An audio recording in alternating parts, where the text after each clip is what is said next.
السلام علیکم ورحمۃ اللہ وبرکاتہ دوستوں، میں محمد راشد اقبال اور آپ دیکھ رہے ہیں ہمارا چینل ٹیچ یور سیلف۔ دوستوں، اردو ادب سے متعلق ایک نیا ویڈیو لے کر ہم آپ کی خدمت میں حاضر ہوئے ہیں، اور آج ہم قصیدہ سے متعلق کچھ اہم سوالات اور جوابات لے کر حاضر ہوئے ہیں۔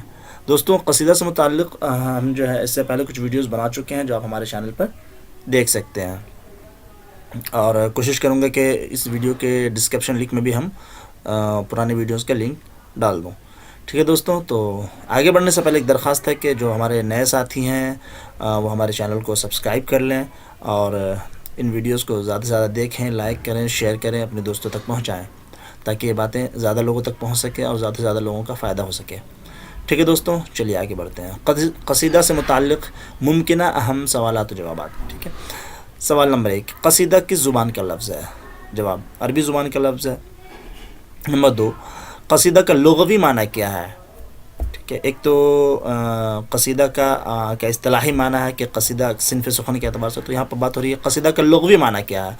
جواب، لفظ قصیدہ عربی مادہ قصد سے ہے، جس کا معنی ہے ارادہ کرنا، کہ لفظ قصیدہ جو ہے یہ عربی کا جو روٹ ورڈ ہے مادہ قصد، قصدہ، ٹھیک ہے، تو قصد سے نکلا ہے، جس کا معنی ہے ارادہ کرنا۔ قصیدہ کس کو کہتے ہیں؟ یعنی قصیدہ کی اصطلاحی تعریف، ہم یہاں پہ اس کو اس طرح سے بھی سوال بنا سکتے ہیں کہ قصیدہ کی اصطلاحی تعریف کیا ہے؟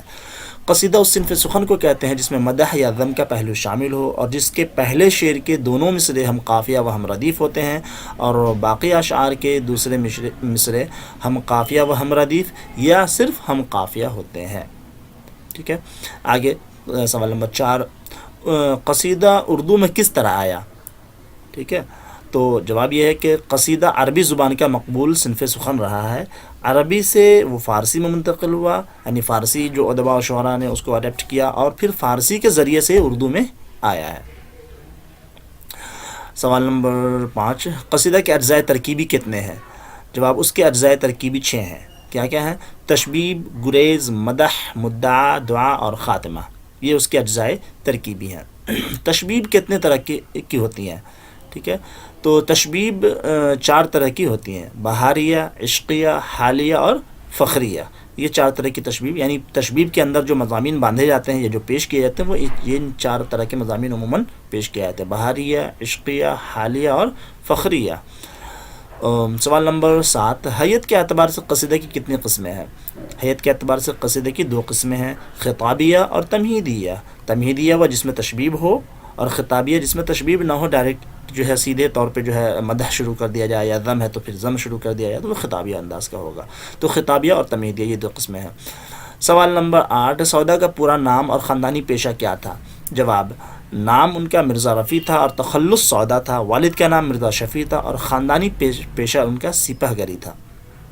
یہ دھیان رکھیں، ایک بات یہاں سے زیادہ بہتر ہو جائے کہ سپہ گری تھا، تو شاید اسی مناسبت سے انہوں نے جب وہ ایک یہ کہا ہے، ایک جو قصیدہ جو جس نے شامل کیا اپنے نصاب میں، در ہجوء اسب المسمى تضحیک روزگار، تو اسب گھوڑے کے سلسلے میں جو بہترین معلومات جو اس کے اندر انہوں نے بیان کی ہے، تو اس مناسبت سے یاد رکھ سکتے ہیں کہ سپہ گری ہی ان کا خاندانی پیشہ بھی تھا۔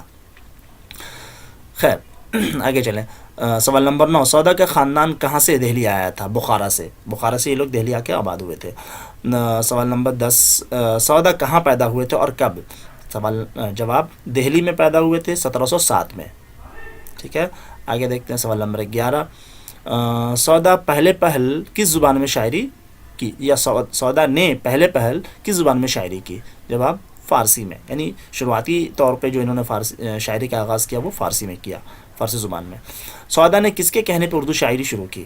جواب، اپنے استاد سراج الدین علی خاں آرزو کے مشورے سے۔ ٹھیک ہے، تو یہ بھی ایک سوال ہو سکتا تھا کہ سودا کے استاد کا نام کیا ہے نا، جن سے انہوں نے شعری اصلاح لی ہے، تو وہ ہیں سراج الدین علی خاں آرزو۔ آگے سوال نمبر 13، دہلی کی تباہی کے دور میں سودا دہلی چھوڑ کر کہاں چلے گئے اور کب گئے؟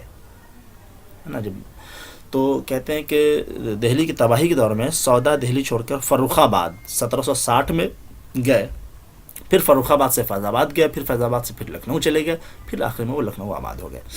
سودا کا انتقال کہاں ہوا اور کب ہوا؟ جواب، سودا کا انتقال لکھنؤ میں 26 جون 1781 میں ہوا. تو یہ دہلی میں پیدا ہوئے لیکن انتقال ان کا لکھنؤ میں ہوا, لکھنؤ چلے گئے تھے. 1760 میں گئے تھے, 1760 میں گئے تھے اور 1781 میں ان کا انتقال ہوا. ٹھیک ہے. آگے دیکھیں, فن قصیدہ نگاری کا نقاش اول کسے کہا جاتا ہے؟ سودا کو کہا جاتا ہے. سوال, سودا نے کتنے قصیدے لکھے ہیں؟ تقریباً 39 قصیدے انہوں نے لکھے ہیں. سوال نمبر 17, سودا نے جن اہم عصر شعراء کی ہجو کی ہے ان میں سے چند کے نام بتائیں. یعنی یہ ہے کہ سودا جو ہے ہجویہ اشعار بھی کافی کہا کرتے تھے, اور ان کی ایک خصوصیت یہ بھی ہے کہ ان کے ہم عصر جو شعراء تھے ان میں سے تقریباً بہت سارے شعراء کی انہوں نے ہجو کی ہے. تو ان میں جو نام ہے وہ ہے میر ضاحک کا, فاخر مکین, قیام الدین قائم اور میر تقی میر. یہاں تک کہ انہوں نے میر تقی میر جو بڑے شعراء تو ان کی بھی ہجو کی ہے. ٹھیک ہے. تو ان سب کی سودا نے ہجو کی ہے. آگے ذوق کے بارے میں, ذوق کے کتنے قصائد ملتے ہیں یا موجود ہیں؟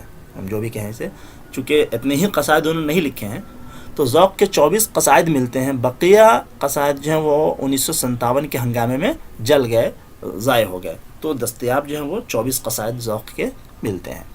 ذوق کو کس نے خاقانی ہند کا خطاب دیا تھا اور کیوں دیا تھا؟ خاقانی ہند کا خطاب کس نے دیا تھا؟ اکبر شاہ ثانی نے یہ خطاب دیا تھا. کب؟ جب ذوق نے ایک قصیدہ کے اندر 18 زبانوں میں 18 اشعار کہے تھے, ہے نا. ایک قصیدے کے اندر انہوں نے 18 مختلف زبانوں کے اندر جو ایک 18 اشعار کہے تھے, تو اس سے جو ہے ان کی زباندانی کا سکہ بیٹھا اور پھر ان کو خاقانی ہند کا خطاب دیا گیا. ذوق کو ملک الشعراء کے خطاب کس نے دیا تھا؟ ملک الشعراء کا خطاب سراج الدین بہادر شاہ ظفر نے دیا تھا اپنی تخت نشینی کے بعد. جب اکبر شاہ ثانی انتقال ہوئے تو ان کے بعد بہادر شاہ ظفر تخت نشین ہوئے تھے.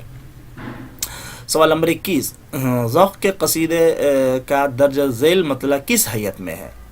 ذوق کا جو یہ قصیدہ اس کا درج ذیل مطلع کس حیت میں ہے میرے آبلۂ دل کے تماشا گوہر, ایک گوہر ٹوٹے تو ہوں کتنے ہی پیدا گوہر. جواب, یہ قصیدہ جو ہے یہ غزل کی حیت میں ہے. کس حیت میں ہے؟ غزل کی حیت میں. سوال نمبر 22, اس قصیدے میں کتنے مطلع ہیں؟ جواب, 2 مطلع ہیں. یعنی یہ قصیدہ جو ہے ذو مطلعین قصیدہ ہے, 2 مطلع اس کے اندر ہے. سوال نمبر 23, اس قصیدہ کے مطلع اول میں کتنے اشعار ہیں؟ اس قصیدہ کے مطلع اول میں 32 اشعار ہیں. ہم ذوق کے بارے میں بات کر رہے ہیں, ہے نا, ان کے بارے میں ذوق کے بارے میں بات کر رہے ہیں تو یہ دھیان رکھیں گے. تو ذوق کے اس قصیدہ جس قصیدے کا مطلع یہ ہے, کہاں گیا, ہاں, ہے میرے آبلۂ دل کے تماشا گوہر, ایک گوہر ٹوٹے تو ہوں کتنی ہی پیدا گوہر. یہ جو قصیدہ ہے جس کا یہ مطلع ہے, اس قصیدے کے اندر 2 مطلع ہیں, اور اس قصیدے کے مطلع اول میں کتنے اشعار ہیں؟ تو 32 اشعار ہیں. اس قصیدے کا مطلع ثانی کیا ہے نا؟ مطلع ثانی یہ ہے, آج وہ دن ہے کہ اے خسروے والا گوہر, کوہ دے نظر تجھے لال تو دریا گوہر. یہ اس کا مطلع ثانی ہے. اس قصیدے کے مطلع ثانی میں کتنے اشعار ہیں؟ اس کے مطلع ثانی میں 40 اشعار ہیں. ٹھیک ہے. سوال, ذوق کے قصیدہ جس کا مطلب ہے زہ نشاط اگر کیجئے اسے تحریر, اس میں کتنے مطلع ہیں؟ جواب, اس قصیدے میں 3 مطلع ہیں. ٹھیک ہے. اس قصیدے میں زہ نشاط اگر کیجئے تحریر, اس قصیدے میں جو ہے 3 مطلع ہیں. اس قصیدے کے مطلع اول میں کتنے اشعار ہیں؟ اس قصیدے کے مطلع اول میں 23 اشعار ہیں. ٹھیک ہے. اس قصیدے کے مطلع ثانی کیا ہے؟ جواب, مطلع ثانی یہ ہے, ظہور نرگس و گل جلوہ سمیع و بصیر, نسیم و نکہت گل مظہر لطیف و خبیر. یہ اس کا مطلع ثانی ہے. سوال, اس قصیدے کے مطلع ثانی میں کتنے اشعار ہیں؟ جواب, اس قصیدے کے مطلع ثانی میں 18 اشعار ہیں.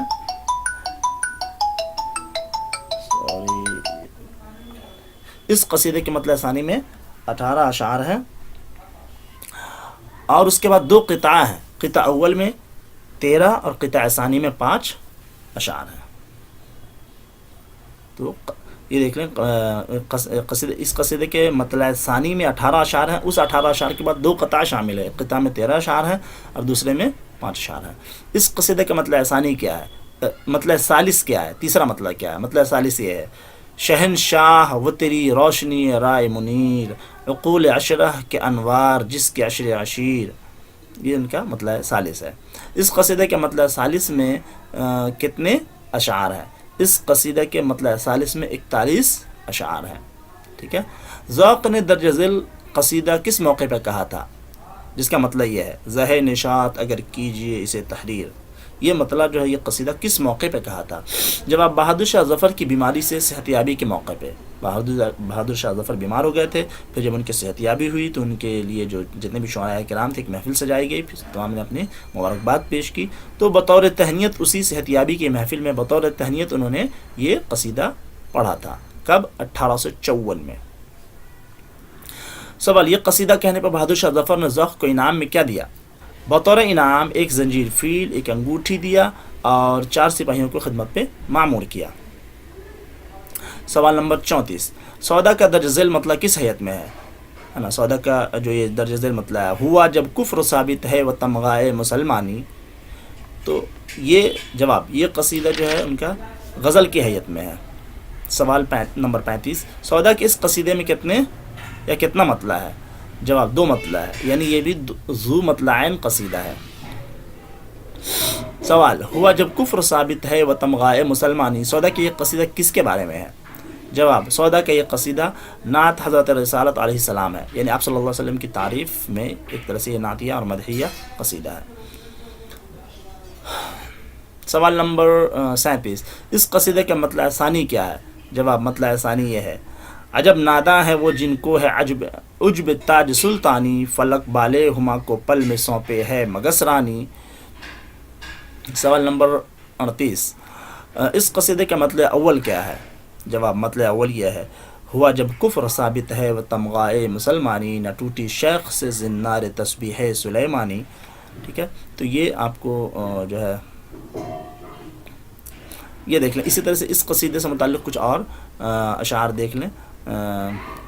جو ذوق کا یہ قصیدہ ہے ہوا جب کفر ثابت ہے و تمغائے مسلمانی، چونکہ کبھی کبھی قصیدے کے بیچ سے اشعار اٹھا کر کے بھی سوال بنائے جا سکتے ہیں، تو میں نے کچھ 2-4 اشعار جمع کیے ہیں اس کے. کرے ہیں کلفت ایام ضائع قدر مردوں کی، ہوئی جب تیغ زنگ آلود کم جاتی ہے پہچانی. ایک شعر یہ ہے، دیکھیں، برنگ کوہ رہ خاموش حرف ناسزا سن کر، کتابت گو صدائے غیب سے کھینچے پشیمانی. بدگو برا کہنے والا، ٹھیک ہے، تا کتابت گو صدائے غیب سے کھینچے پشیمانی. آگے، زمانے میں نہیں کھلتا ہے کار بستہ حیراں ہوں، گرہ غنچوں کی کھلے ہے سبق کیوں کر بآسانی.